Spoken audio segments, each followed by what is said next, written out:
Ramazan ayının 3-cü gününün duası. İmsak duası. İlahi, bu mübarək ayın bərəkəti ilə mənə güclü ağıl, aydın düşüncə və ayıq-sayıqlıq bəxş et.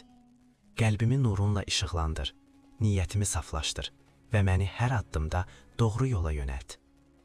Məni bu ayda pis əməllərdən, boş və faydasız işlərdən, qəflət və unutqanlıqdan uzaq et. Ruhumu təmizlə, nəfsimi tərbiyə et, səbir və təqva ilə məni möhkəmləndir. Dilimi zikrinlə məşğul et, gözümü və qəlbimi haramdan qoru. Ey səxavətlilərin səxavətlisi, öz sonsuz mərhəmətin və kərəmin xatirinə bu ayda nazil etdiyin bütün xeyir, rəhmət və bərəkətdən mənə də nəsib ver. Dualarımı qəbul et, orucumu kamil et, ibadətlərimi öz dərgahında məqbul buyur.